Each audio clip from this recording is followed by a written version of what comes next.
का परमेश्वर की ब्लड लाइन से जुड़ना,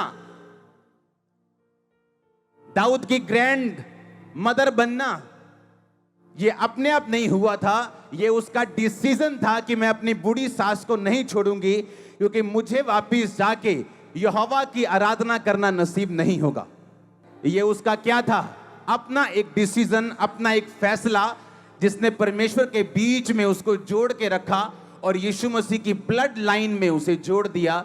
आज भी जब अब्राहम से लेके या आदम से लेके यीशु मसीह तक जब पीढ़ियों का वर्णन किया जाता है, कभी 42 पीढ़ियों का, कभी जब आप उसके माता के पिता के पिता की वर्णन को देखते हैं, तो उसमें रूत का जिक्र है, रूत के हस्बैंड का जिक्र है। मरियम आसमान से उतरी हुई फरिश्ती नहीं थी, बाइबल कहती है इसी धरती पे जीने वाली थी। और उसने कहा था, जब परमेश्वर ने उसको बोला था कि मैंने तुझे चुनता हूं इकलौते यीशु मसीह को पैदा करने के लिए, और तू गर्भवती होगी, तो बाइबल कहती है उसने कहा था परमेश्वर ने अपनी दासी की दीनता के ऊपर क्या की है? दृष्टि की है। आज लोगों के पास बहाने हैं, हाँ है कि नहीं? कोई गरीब है इसलिए अपनी गरीबी में ब्लू फिल्में देख रहे हैं, क्योंकि उसे निराशा है, मैं अमीर क्यों नहीं हूं, मैं ऑस्ट्रेलियन क्यों नहीं हूं, मैं कनेडियन क्यों नहीं हूं, मेरा वीजा क्यों नहीं लगा। बाइबल कहती है जब यीशु मसीह पैदा हुए तो इज़राइल की व्यवस्था के अनुसार उन्होंने अपने पहलौठे बच्चे को छुड़ाने के लिए एक जानवर लेके जाना था, पर उनके पास अगर पैसा ना हो तो परमेश्वर ने कहा था तुम बड़ा जानवर मत लेके जाना, तुम कबूतर को ले जाना और उसके बदले अपने पहलौठों को छुड़ाना। और बाइबल कहती है मरियम और उसका हस्बैंड जो थे वो कबूतरों का जोड़ा लेके गए थे, उनके पास इतना पैसा भी नहीं था।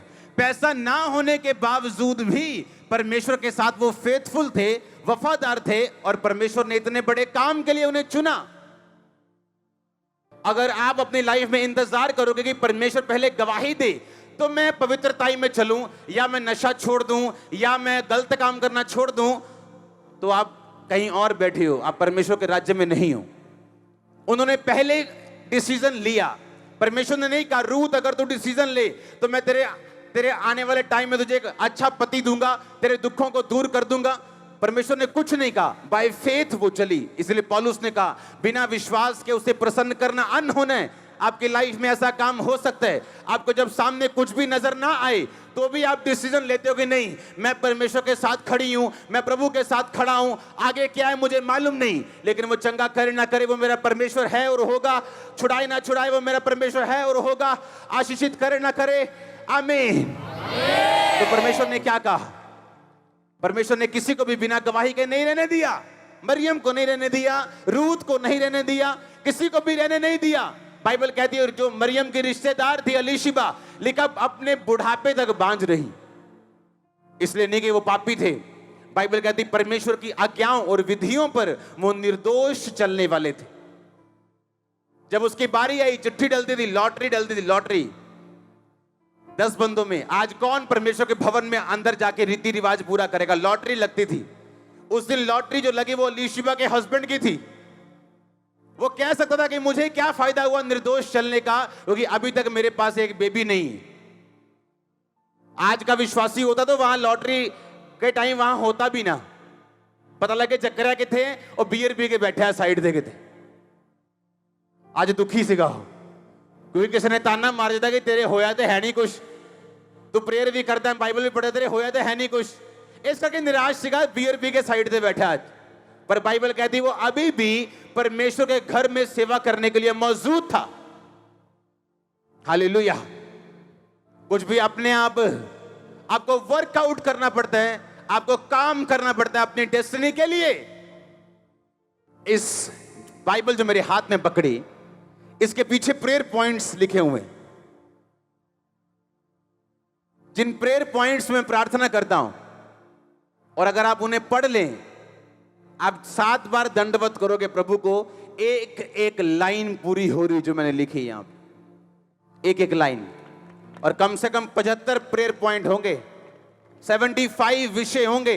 75 में भी एक एक लाइन में 2-2 विषय हैं। आपके लिए प्रार्थना इसमें है, आपकी गाड़ियों के लिए इसमें है, आपके फाइनेंस के लिए इसमें है। एवरीथिंग इसमें है। हालेलुया। क्योंकि मैं जानता हूं अपने आप कुछ नहीं होगा, मुझे वर्कआउट करना पड़ेगा, मुझे काम करना पड़ेगा अगर मैं चाहता हूं मैं रिजल्ट लेके आऊं प्रभु के साथ। कैसा रिश्ता आपका होना चाहिए, बाइबल क्या कहती है? आपको एक बात बताऊं, बाइबल के सारे वचन हर बंदे के लिए नहीं है। एक कलीसिया ने जब पौलुस के मिशनरी काम में उसकी सहायता की, पौलुस कहता अब मेरा परमेश्वर तुम्हारी हर घटी को मसीह यीशु में क्या करेगा। किसको बोला? किसको बोला? उस कलीसिया को बोला कि दारू पीने वाली कलीसिया को बोला, कि नशा करने वाली कलीसिया को, कि सेवकों की निंदा चुगली करने वाली कलीसिया को? किसको बोला उसने? जब एक कलीसिया ने उसकी मदद की मिशनरी कामों के लिए, तो पौलुस कहता अब मेरा परमेश्वर तुम्हारी हर घटी को मसीह में महिमा सहित पूरा करेगा।